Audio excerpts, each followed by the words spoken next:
From the food we eat, the air we breathe, the land we dwell, to the health of our body and mind and the well-being of all things in the universe. Unlock the Science with Chula Radio Plus. Welcome to Unlock the Science. I'm Virada Salim. Ever since the successful economic reform program beginning in late 1970s, under the leadership of Deng Xiaoping, China's economy has surged rapidly. Between 1989 and 2019, China, or officially People's Republic of China, recorded an average growth rate of 9.5% annually, which was described by the World Bank as the fastest sustained expansion by a major economy in history and has lifted more than 800 million people out of poverty. Even though the economic growth rate of China has recently slowed down due to its economic tightening measures, some major natural disasters, and the ongoing COVID-19 pandemic, the country's growth rate remained relatively high. That makes China more and more economically powerful and potentially dominate the world economy in the near future. Currently, China is the second largest economy in the world, with a gross domestic product of $15.47 trillion, only behind the United States. Despite being the second since 2010, the GDP gap between China and the United States has narrowed down each year.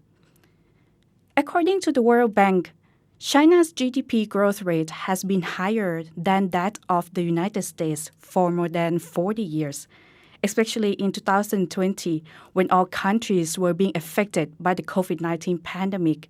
It was noticeable that the GDP of the United States dropped, while that of China still rose. In 2021, as the world was still being devastated by the pandemic, China's foreign trade broke a new record of exceeding $6 trillion for the first time, up $1.4 trillion from the previous year, according to China's General Administration of Customs. Taking advantage as among the first countries to recover from the pandemic, China pushed the export of medical goods and household products globally, which boosted its export value significantly. With its economic expansion, China has been exerting its might all over the world, in all continents, and especially in developing countries. Africa is a key continent that has seen enormous China's presence.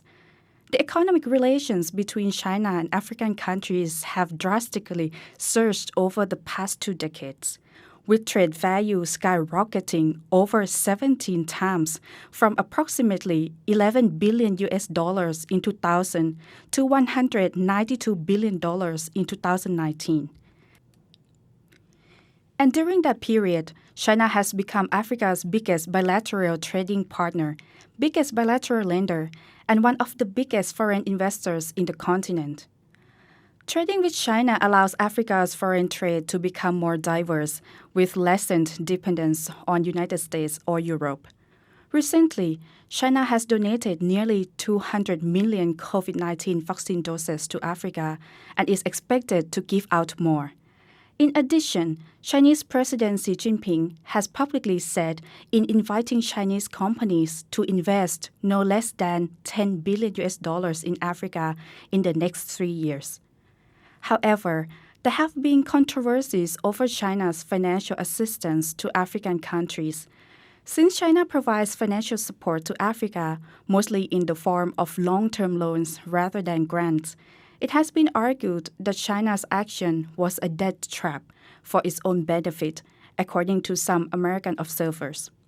Nevertheless, a public opinion survey on China's influence in 34 African countries in different fieldwork periods of time between 2019 and 2021, conducted by Afrobarometer, which is a non-partisan pan-African research network, showed that almost 2/3 of African people said China's economic and political influence in their countries was somewhat positive or very positive, while only about 1 in 7 considered it negative.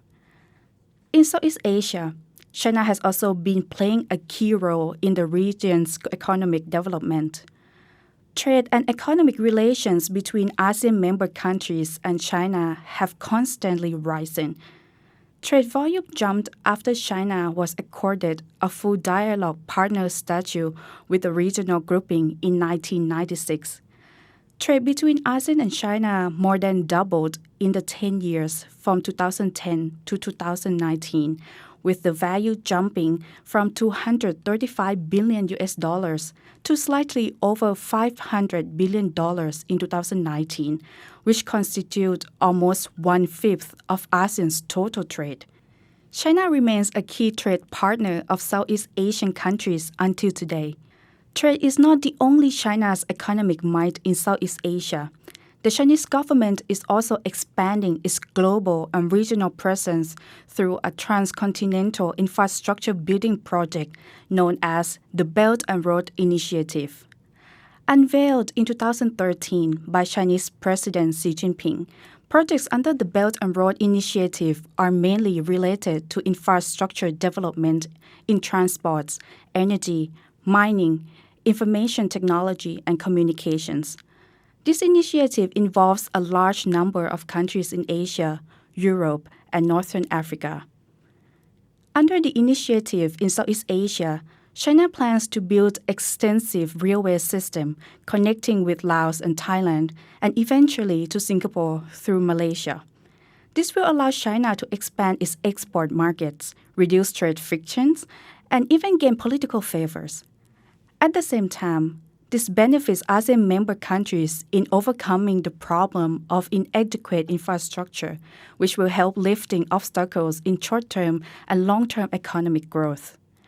Up next, Unlock the Science reporter Garantarat Lertrit talks to Associate Professor Dr. Piti Srisangnam of Faculty of Economics, Chulalongkorn University, to gain his analysis and thoughts on the expansion of China's economic power in the world stage and in Southeast Asia.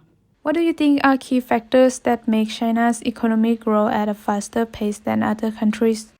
I think there are two key factors that make China grow very, very fast. The first one is China learned from the history, not only its own history, but also other country history. So they don't repeat the thing that other countries gone wrong, as well as they learn from their own failure history. So they don't repeat the old negative thing they did in the past. So that's the first factors. The second factor is, I think, when China tries to do something new, they don't just do it like a 100% reform from black to white immediately. No, but I think China is the countries that did so many projects in the sandbox style. They trial and they fix it in a very, very small group of people in a small piece of land in some kind of more like a pilot project, right? So then they learn from that small pilot project. At the same time, they run this kind of 4, 5, 6 pilot project at the same time. Some success, some failure. So they learn from that success and they learn from that failure. And then finally, they come up with their own formula to implement to the whole countries. For example, when they start the economic reform in 1976 to 1978, that's the 3 years. The second generations of Chinese leaders like Deng Xiaoping learned that what Mao Zedong, the first generation leaders, did were wrong. For example, the Great Leap Forward, it's wrong, so they don't repeat it again. They learned that the Great Cultural Revolutions, this is wrong, so they don't do it again. So this is the part that I think they learned from the past. How does the continuing rising of China's economic power affect the world economy? I think we see China as the new rising power. And of course, the old power feel uncomfortable with these situations. So we expect to see the clash between the old power and the new power like China's. Hence, world is going to face with the situation so-called Thucydides trap, when the old superpower clash with the new superpower in some kind of way. In the past, There's the books by Graham Arison, professor from Harvard University. He studied these kind of situations when there's a new rising supernations countries and the old supernation countries. For the past 500 years, these kind of situations happen 16 times. 12 out of 16 times, we see the all-out war between the old power and the new power. And when we talk about war nowadays, the war sometimes is not hard war, like World War I, World War II, or Cold War anymore. But we see the war in terms of trade war, technology war, soft power war. This is the situations that we are going to face. And that's why lots of people talk about we are entering into the situation so-called New World Order. So that's we can expect from the rise of China. Could you explain to us China's debt trap diplomacy, especially regarding China's activities in Africa and the Belt and Road Initiative? I think for the debt trap, this is more like a unfair accuse to China, because you see a lot of project that is not well returns in terms of business returns. But if you think of this kind of Belt and Road infrastructure connectivities as the public goods that one country is provided to another countries in terms of like financial assistance, the returns from this project is not only financial returns, but we have to think about economic returns, social returns, and sometimes we also have to think about that political returns as well. And if we calculate this kind of thing, I don't see any Belt and Road initiatives failure. Because, for Africa, especially for African countries, they wait for so long, but they never get response. They never get supported by Western countries or by any other international organizations. This is the first time that Chinese governments and some international organizations such as AIIB, Silk Road Fund, New Development Fund provide them some new opportunities in order to develop its backbone infrastructure. This backbone infrastructure, of course, in the very, very first phase, when the whole system is not complete yet, you see only emptiness. No one will use it. But once the whole project is complete, then you see a lot of traffic, you see a lot of business flow into this kind of activities. But from this time, the time of emptiness, when the whole project is not complete, we see a lot of social returns, such as this is the open of the new frontier. This is the opportunities for local people to get jobs. It is the time. This is the opportunity for local suppliers to sell some of their products. Hence, in terms of this kind of returns, it may returns in kind, not in cash, but at least these countries get something. What should people expect about the direction of China's economic power in the near future? Is China capable of overstepping the United States as the world's largest economy in terms of GDP? Of course, it's going to happen either fast or I think we see at least three scenarios.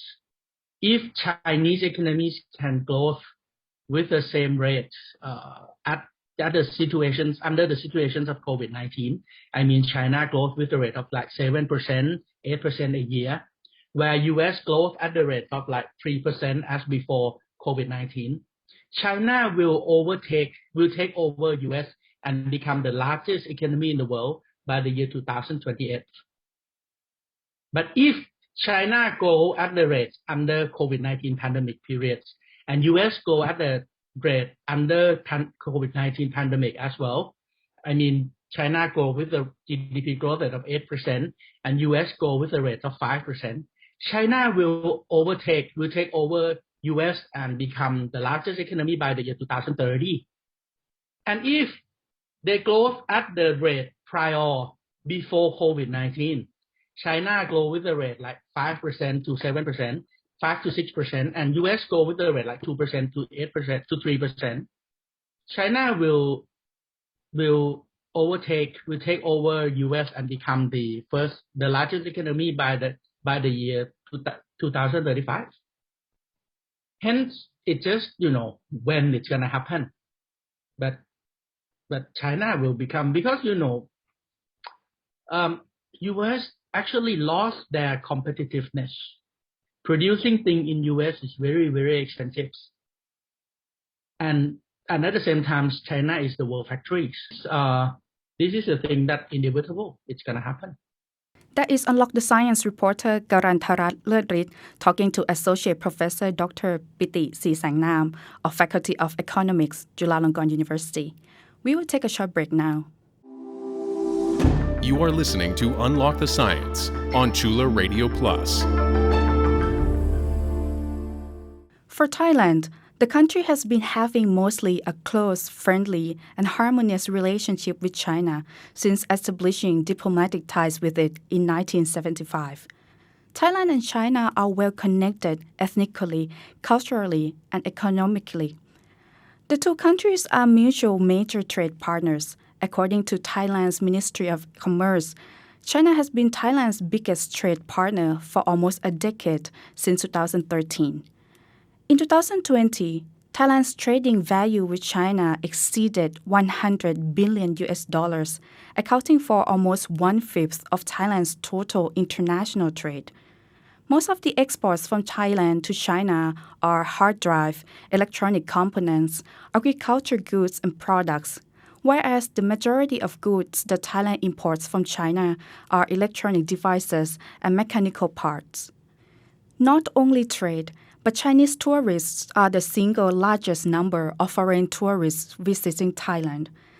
In 2019, before the outbreak of the COVID-19 pandemic, over 11 million Chinese visited Thailand, accounting for more than a quarter of all foreign tourists in that year. These Chinese visitors spent over $17 billion in the country, according to Thailand's Ministry of Tourism and Sports.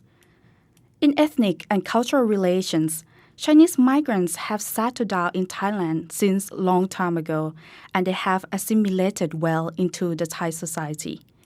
And it seems Chinese people continue to move to Thailand. A new study by the Chinese Studies Center at Institute of Asian Studies, Chulalongkorn University, looks at new Chinese migrants whom are defined as those migrated from China after 1978 as the country opened up and underwent a major economic reform under the leadership of Deng Xiaoping. For those who migrated to Thailand, almost 41% of them settled down in the country's central region, which includes Bangkok. And most of them do not intend to live in Thailand permanently as they came here to find jobs or do businesses, according to this new study. Dr. Kulnaree Nukitrangsan, a researcher of this study on new Chinese migrants, shares her analysis and thoughts with Unlock the Science reporter Garantarat Lertrit. In your study on new Chinese migration to Thailand, did you find out why Thailand is a destination of these new Chinese migrants?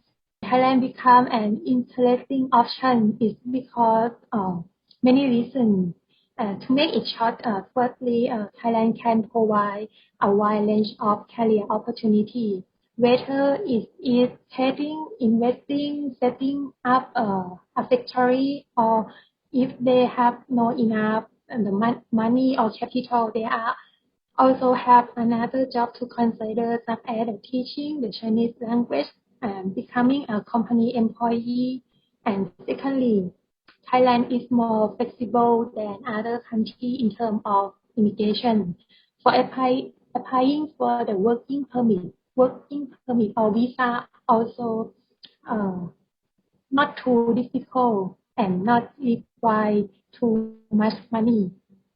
And thirdly, the local culture is not much different from China. There are no need to make much adjustment in terms of food, weather. Local people also very nice. Moreover, the nature of Thai society is a cosmopolitan state, which is conducive for foreigners for living. And the last reason is the relationship between Thailand and China are smoothly. the country, the Thailand is safe for terrorism and there are no racial and religion discrimination. So these are the reasons that why the large number of Chinese choose to move to Thailand. Is there any difference in characteristics, attitude, or migration purpose between these new Chinese migrants and the older generations of migrants? About the characteristics, there's different group of people. The old Chinese immigrant or the old Chinese migrant, or in general we call the overseas Chinese.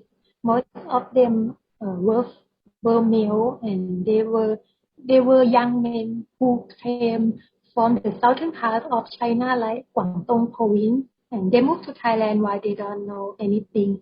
They they didn't know how Thailand is. They just know only is it better than the place he left.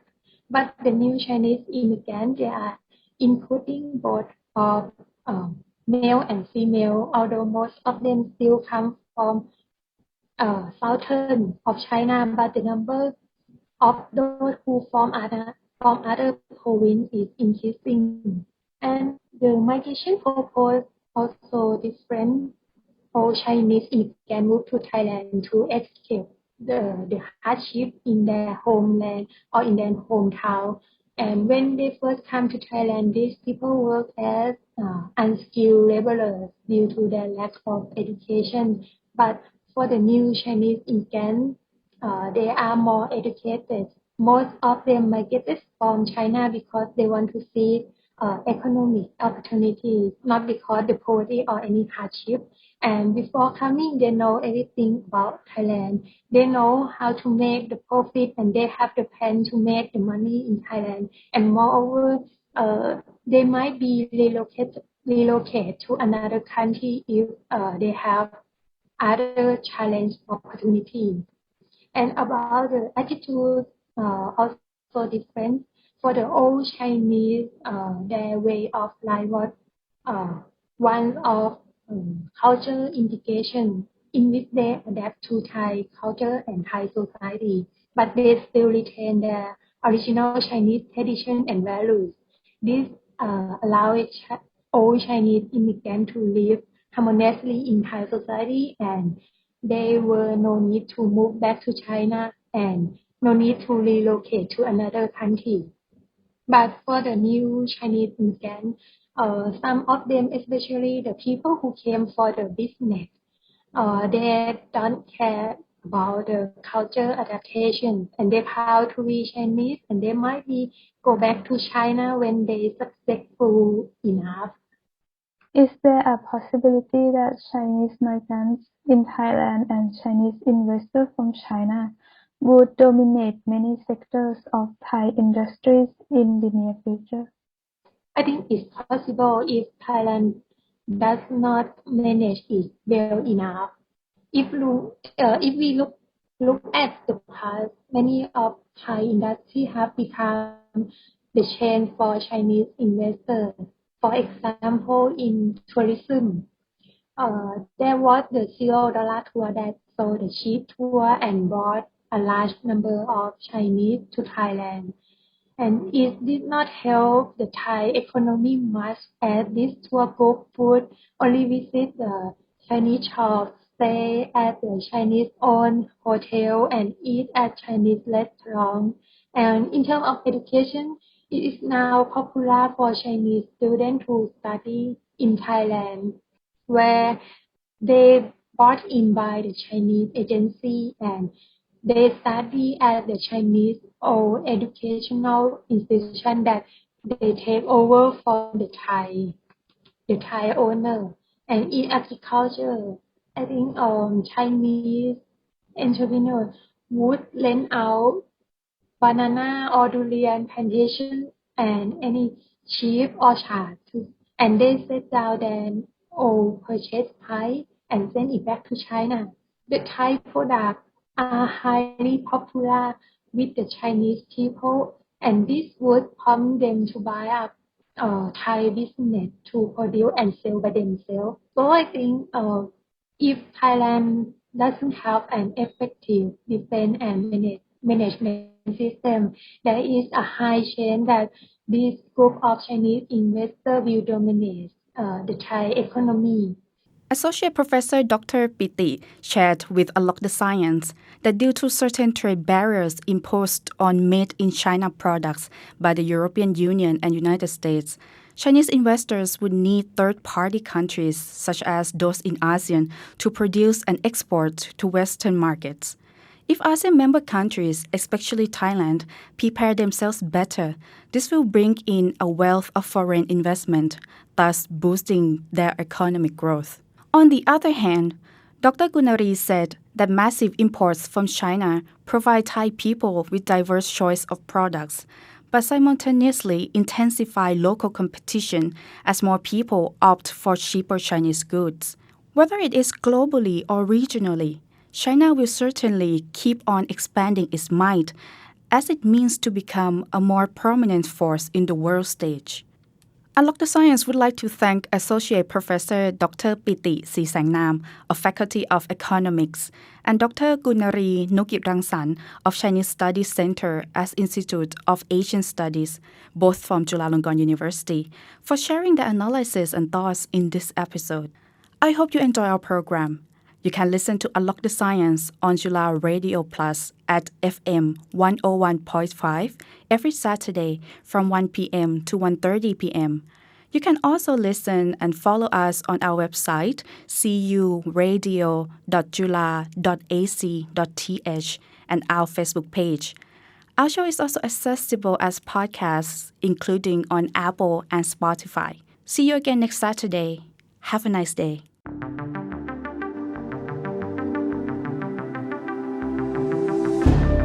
Unlock the Science is edited and produced by Sinfa Tunsorawut